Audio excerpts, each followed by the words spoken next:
Γεια σε όλους! Είμαι η Yiota και μαζί κάνουμε μαθήματα αγγλικών. Σε αυτό το μάθημα θα δούμε άλλον ένα χρόνο για να ολοκληρώσουμε όλους τους χρόνους των αγγλικών, τον past perfect continuous. Είναι ο υπερσυντέλικος διαρκείας. Είχαμε δει τον παρακείμενο διαρκείας, σήμερα θα δούμε τον υπερσυντέλικο. Αφού λοιπόν έχει ένα perfect μέσα, θα έχει σίγουρα ένα have. Και αφού είναι past και είναι παρελθόν, θα είναι ο όριστος του ρήματος have. Μήπως τον θυμάται κάποιος? Ποιος είναι ο όριστος του have? Είναι ανώμαλο ρήμα, παίρνουμε τη δεύτερη στήλη του, είναι had. Και αφού είναι continuous, θα έχουμε μέσα και ένα ρήμα to be, κλεινόμενο, δηλαδή τον υπερσυντέλικο σαν να λέμε του ρήματος to be, had been, και θα έχουμε και την κατάληξη ing. Μπερδευτήκατε, θα το εξηγήσουμε. Ας δούμε λοιπόν ότι ο χρόνος past perfect continuous χρησιμοποιείται για να δείξει ότι μία πράξη είχε διάρκεια και συνέβαινε στο παρελθόν πριν από μία άλλη πράξη, παρελθοντική κι αυτή, ή πριν από μία χρονική στιγμή στο παρελθόν. Μην μπερδεύεστε, θα τα καταλάβετε σε λίγο. Ας δούμε καταρχήν πώς σχηματίζεται. Είπαμε θέλουμε στην κατάφαση. Το υποκείμενό μας, εγώ, εσύ, αυτός, ένα όνομα, ένα πρόσωπο, κάποιον. Το had been, δηλαδή κλείνουμε τον υπερσυντέλικο του ρήματος to be, had been, και το κανονικό μας ρήμα θα πάρει την κατάληξη ing. Όλοι οι continuous χρόνοι φοράνε γυαλάκια, έχουν ένα to be κλεινόμενο στο χρόνο που αντιστοιχεί και μια κατάληξη ing. Να δούμε ένα παράδειγμα. I had been studying English. Εγώ μελετούσα, διάβαζα αγγλικά. Ναι, ακούγεται σαν να μιλάμε σαν να μεταφράζουμε τον ελληνικό παρατατικό, αλλά δεν είναι παρατατικό για τα αγγλικά. Είναι κάτι που είχε εξέλιξη, είχε διάρκεια, τονίζουμε την έμφαση και τη διάρκεια πριν από κάτι άλλο, παρελθοντικό και το άλλο όμως. Εδώ σας δείχνω πώς κλείνεται, σε λίγο θα δούμε τη χρονική του γραμμή. Λοιπόν, she had been working all day. Είχε που δούλευε όλη μέρα. Αν θέλετε για να θυμόσαστε ότι υπάρχει ένα είχα εκεί, να λέτε είχε που έκανε αυτό τόσο για τόσο καιρό πριν από κάτι άλλο που έγινε και αυτό στο παρελθόν. Η άρνηση θα είναι had not. Εντάξει, το υποκείμενο εννοείται, έτσι υποκείμενο, πρώτα το υποκείμενο πάντα. Δεν υπάρχει θετική και αρνητική πρόταση χωρίς να υπάρχει υποκείμενο μπροστά. Υποκείμενο λοιπόν, had not και σε συντομία hadn't, και μετά το been που είναι η τρίτη στήλη του ρήματος to be, γιατί το κλείνουμε στον υπερσυντέλικο, hadn't been, και το ρήμα μας με ing. Δηλαδή, they hadn't been sleeping. Αυτοί δεν κοιμόντουσαν. He hadn't been waiting long. Αυτός δεν περίμενε πολύ τότε πριν γίνει κάτι άλλο για παλιά που μιλάμε. Στην ερώτηση τώρα δεν πάει ποτέ πρώτα το υποκείμενο, ανάλογα πώς κλείνεται ο χρόνος, βάζουμε πρώτα συνήθως ένα βοηθητικό ρήμα και γίνεται μια αναποδιά. Εδώ στην περίπτωσή μας το βοηθητικό ρήμα είναι το had. Βάζουμε λοιπόν πρώτα το had, μετά το πρόσωπο, το υποκείμενο που κάνει κάτι, το been και μετά το ρήμα με την κατάληξη ing. Και έχουμε λοιπόν had you been reading, είχες που διάβαζες για τόσο καιρό πριν γίνει κάτι άλλο. Had she been crying, μήπως αυτή έκλαιγε, τι έκανε, έκλαιγε πριν γίνει κάτι άλλο, ή θα σας πω τις χρήσεις του. Λοιπόν, να δούμε πώς κλείνεται. Εδώ έχω τα πινακάκια της κλήσης, απλά λιγάκι το πρόσωπο το έχω βάλει στην αρχή και μετά θα το λέω προφορικά, αλλά δεν το γράφει, μην μπερδευτείτε, θα το λέω. Στην ερώτηση φαίνεται γιατί είναι μετά το had. Λοιπόν, έχουμε λοιπόν κατάφαση, θα κλείνουμε το ρήμα work, που σημαίνει δουλεύω. I had been working, you had been working, he had been working, she had been working, it had been working, we had been working. Το you δεν το ξαναβάζει, αλλά κανονικά είναι μετά το we όταν το κλείνουμε, όταν το μαθαίνουμε μικρή. You had been working, they had been working. Αυτή ήταν η κατάφαση λοιπόν και τι παρατηρούμε? Όλα τα πρόσωπα ευτυχώς έχουν όλα had been και ing. Πολύ εύκολη κλίση, Δεν μας νοιάζει το he, it, ενώ στον present perfect ήταν have been και has been, θυμάστε? Ήταν have, I, you, και στο he, she, it ήταν has. Και στον απλό και στον διαρκεία, στον παρακείμενο. Anyways, συνεχίζουμε για την άρνηση. Θα παίρνω το πρόσωπο από εδώ και θα το λέω, έτσι. Όταν το κλείνουμε μην ξεχνάμε ποτέ ότι θέλει και πρόσωπο. I hadn't been working, you hadn't been working, he hadn't been working, She hadn't been working. It hadn't been working. We hadn't been working. Εννοείται εδώ υπάρχει ένα you που δεν το έβαλε γιατί είναι ίδιο και για το εσύ και για το εσείς. Το λέω εγώ προφορικά. You hadn't been working. Και τελευταίο, they hadn't been working. Και στην ερώτηση θα κάνουμε αναποδιά με το had και το πρόσωπο και το been και θα πούμε had I been working? Had you been working? Had he been working? Had she been working? Had it been working? Had we been working?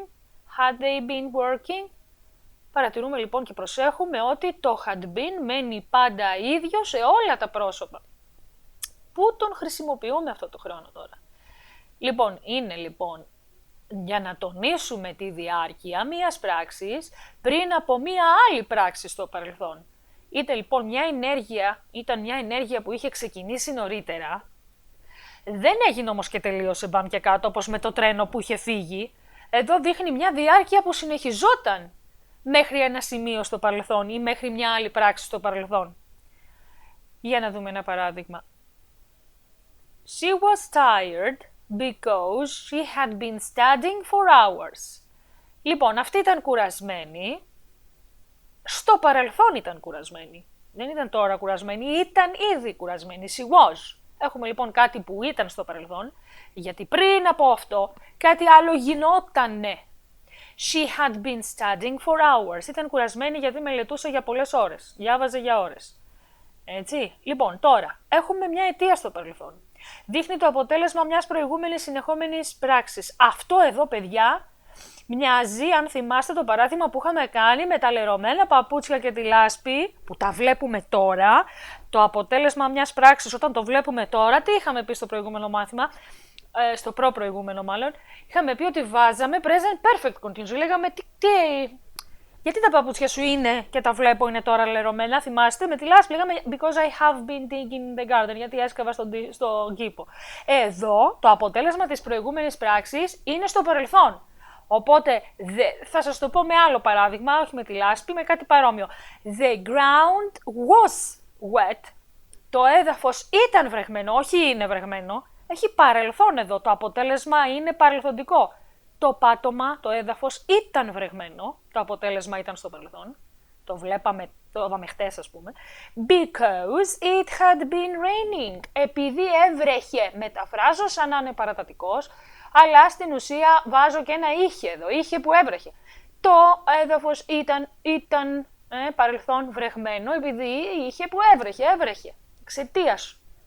Έτσι, αυτό είναι σαν τα παπούτσια με τη λάσπη που είχαμε δει για τον παρακείμενο διαρκείας, αλλά εδώ είναι για παρελθόν, πιο πριν. Λοιπόν, και τώρα να δούμε κάποιες χρονικές λέξεις που τις έχουμε ξαναδεί γενικά με perfect χρόνους, με χρόνους δηλαδή παρακειμένους, υπερσυντέλικους και απλούς και διαρκείας. Έχουμε αυτές τις λεξούλες. For, όταν θέλουμε να πούμε για κάποια διάρκεια, σημαίνει για, είναι για διάρκεια. Since, σημαίνει από και είναι για αφετηρία χρόνου, από κάποια συγκεκριμένη στιγμή. Κάτι γινότανε μέχρι αυτή τη συγκεκριμένη στιγμή.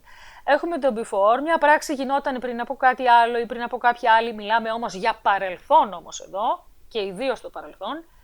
Until, μέχρι, all day, όλη μέρα, αλλά για παρελθόν εδώ μιλάμε. All night, όλη νύχτα, how long, για πόσο καιρό γινόταν κάτι.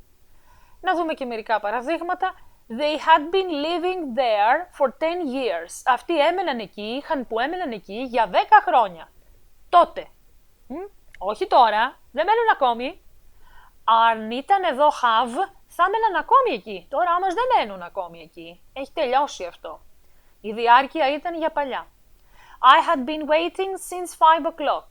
Είχα που περίμενα από τις 5 η ώρα. Τώρα πια δεν περιμένω. Έχω φύγει από εκεί, τον περίμενα, δεν ήρθε, έφυγα. Έτσι δηλαδή, βλέπετε, μοιάζει λίγο με τον παρακείμενο διαρκείας, αλλά είναι για κάτι που τελείωσε. Η εξέλιξη και η διάρκεια και όλη αυτή η έμφαση που δίνουμε είναι για κάτι που έγινε, τελείωσε και έχω έρθει και το λέω σε κάποιον τώρα. Had you been studying all night? Μελετούσες όλη νύχτα. Είχες που μελετούσες όλη νύχτα, του είπε κάποιος του αλουνού, αλλά του το είπε για χτες, έτσι, ή για προχτές, ή για κάποια άλλη μέρα. Εδώ δεν φαίνεται πολύ καθαρά, αλλά αυτό αργότερα που θα μάθουμε πλάγιο λόγο, Και θα αλλάζουμε τους χρόνους και θα τους κάνουμε τους παροντικούς, θα τους κάνουμε παρελθοντικούς και θα πηγαίνουμε ένα βήμα πίσω για παρελθόν. Εκεί θα αλλάζουμε τους χρόνους και όπου είναι have θα βάζουμε had. Οπότε αυτοί οι χρόνοι εδώ, οι περίεργοι, μας χρησιμεύουν σε κάποιες μετατροπές. Λοιπόν, να δούμε κάποιους κανόνες τώρα. Είπαμε ξανά, το ξαναλέω, ότι had been και ρήμα με ing είναι πάντα στη χρήση μας και υποκείμενο μην ξεχνάμε. Δείχνει διάρκεια, συνήθως πρέπει να υπάρχει κάτι με for 2 hours για 2 ώρες, since Monday μέχρι τη Δευτέρα, από τη Δευτέρα. Θα μπορούσε να υπάρχει και ένα last εδώ, since last Monday, για να τονίσουμε ότι είναι παρελθοντικό. All day yesterday, ξέρω εγώ, όλη τη μέρα χτες. Συχνά υπάρχει μια δεύτερη πράξη. Η δεύτερη πράξη πάλι εδώ θα είναι σε past simple, στον απλό αόριστο. Κάτι που έγινε, αλλά πριν από αυτό είχε που γινόταν και είχε εξέλιξη και διάρκεια κάτι άλλο. Ένα παράδειγμα. He had been running. Αυτός είχε που έτρεχε, για χτες ας πούμε μιλάμε, παρελθόν. Before he fell down. Πριν αυτός πέσει κάτω. Έτρεχε. Εδώ μοιάζει λίγο με το τρένο και το σταθμό που έφτασε στο σταθμό, αλλά το τρένο είχε φύγει. Είχαμε βάλει απλό υπερσυντελικό εκεί, θυμάστε. Εδώ βάζουμε διαρκείας γιατί εδώ δείχνουμε και τη διάρκεια, ότι έτρεχε αυτός. Έτρεχε μέχρι που πέσε. Τονίζουμε τη διάρκεια. Λοιπόν, διαφορές με άλλους χρόνους. Ας δούμε κάποιες συγκρίσεις. Ας δούμε τον απλό υπερσυντελικό, past perfect, versus, αυτό το vs σημαίνει versus εναντίον, past perfect continuous. Να δούμε τον απλό, τον had και d ή had και τρίτη στήλη, και το διαρκείας, had been και ing. Λοιπόν, ο past perfect είχαμε πει, αυτός με το τρένο που είχε φύγει, δείχνει ότι κάτι είχε ολοκληρωθεί. She had written the letter. Αυτή είχε ολοκληρώσει, είχε γράψει το γράμμα. Είχε τελειώσει το γράμμα. Πριν από κάτι άλλο να γίνει. Δεν σας βάζω εδώ δεύτερο χρόνο άλλο, μην μου μπερδευτείτε. Δίνω ένα απλό παράδειγμα. Ενώ ο past perfect continuous δείχνει τη διάρκεια. She had been writing the letter for 2 hours. Αυτή είχε που έγραφε το γράμμα για 2 ώρες. Μέχρι που την πήρε ο ύπνος, ας πούμε. Έγραφε το γράμμα για 2 ώρες. Λοιπόν, προσέξτε τώρα. Θυμάστε που είχαμε δει το past continuous, το was και ing, where και ing, γινόταν κάτι σε συγκεκριμένη στιγμή στο παρελθόν. Είχε και άλλες χρήσεις βέβαια, αλλά εδώ θα μιλήσουμε για κάτι που γινόταν σε συγκεκριμένη στιγμή στο παρελθόν. Για να το δούμε, Νάντια, στον past perfect continuous. Λοιπόν, έχουμε past continuous. Μία πράξη που συνεχιζόταν σε συγκεκριμένη στιγμή. I was studying at 8 p.m. Εγώ μελετούσα στις 8 μετά μεσημβρίας. Έχουμε πει το PM είναι ανάποδα μη. Με το μη και το πι. Λοιπόν, εκείνη τη στιγμή εγώ μελετούσα. Was και ing. Ο past perfect continuous όμως είναι η πράξη είχε διάρκεια πριν από άλλη πράξη. Και προσέξτε. I had been studying. Μελετούσα. Είχα που μελετούσα και στη μετάφραση ακούγονται και οι δύο σαν παρατατικός. Όμως επειδή αυτό μελετούσα πριν φτάσει ο άλλος, έτσι, before you arrived, I had been studying before you arrived. Εγώ είχα που μελετούσα πριν που έφτασες εσύ. Το λέω έτσι για να καταλάβετε τους χρόνους. Δεν ακούγεται ωραία, αλλά για να καταλάβετε τους αγγλικούς χρόνους που έχουν βάλει. Είχα που μελετούσα πριν που έφτασες εσύ. Έφτασες δηλαδή, αλλά πριν από σένα που φτάσες στο παρελθόν στον αόριστο, εγώ είχα που μελετούσα με διάρκεια. Λοιπόν, τώρα σε πιο ελεύθερη μετάφραση δεν θα φανούν οι αγγλικοί χρόνοι, γιατί στην ελεύθερη ακούστε πώς ακούγεται.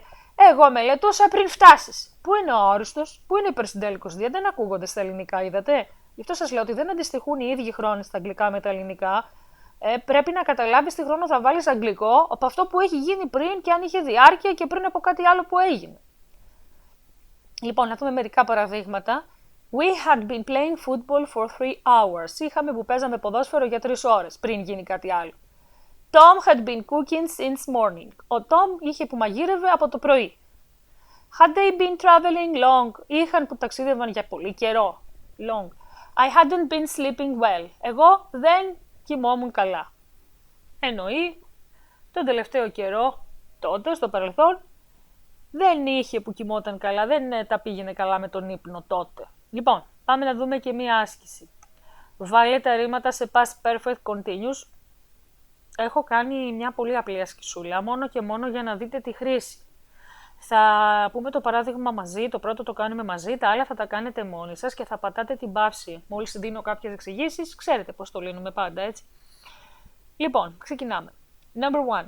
She, Pavla, studied for 2 hours before the exam. Αυτή είχε που μελετούσε για ώρες πριν τις εξετάσεις. Οπότε εδώ Πώς κλείνεται είπαμε, και had και been και study λοιπόν με ing, και οι κανόνες ό,τι ξέρουμε για το ing ισχύουν πάντα εδώ, έτσι, ό,τι λέγαμε πριν το λέμε και τώρα, άρα και ευτυχώς είναι πάντα had σε όλα. She had been studying. Και τελειώνουμε με τους χρόνους, παιδιά. Λοιπόν, νομίζω αυτός είναι ο τελευταίος χρόνος. Number 2. They Pavla wait since morning. Αυτοί είχαν που περίμεναν από το πρωί. I Pavla not Pavla sleep well. Εγώ δεν είχα που κοιμόμουν καλά τότε, τον τελευταίο καιρό δεν κοιμόμουν καλά και καλά. Μην ξεχνάτε είναι had been και ing. Δείχνει μια διάρκεια για κάτι που γινόταν στο παρελθόν πριν από κάτι άλλο που γινόταν και το άλλο στο παρελθόν. Number 4. Pavla, you Pavla work all day. Είχες που κοιμόσουν εσύ όλη μέρα. Number 5. It Pavla rain before the storm stopped. Είχε που έβρεχε πριν να σταματήσει η καταιγίδα. Λοιπόν, και μετά αφού το λύσετε πάμε να δούμε και τις λύσεις. Number 1. She had been studying 4 hours before the exam. Number 2. They had been waiting since morning. Number 3. I had not been sleeping well. Number 4. Had you been working all day? Number 5. It had been raining before the storm stopped. Λοιπόν, από ένα κόλπο, κάθε φορά που διαβάζω εγώ κάτι, καλό είναι να το λέτε κι εσείς 2 φορές φωναχτά. Έτσι κάνει εξάσκηση ο εγκέφαλός σας και προγραμματίζεται να μιλάει αγγλικά σιγά σιγά. Γιατί άμα δεν τα λέτε κι εσείς, δεν θα λυθεί η γλώσσα και δεν θα σας μπει, δεν σας γίνει βίωμα η ομιλία των αγγλικών. Καλό είναι να τα λέτε πολλές φορές, όχι μόνο 2. Αυτά από μένα, δεν έχω κάτι άλλο να πω. Goodbye, students!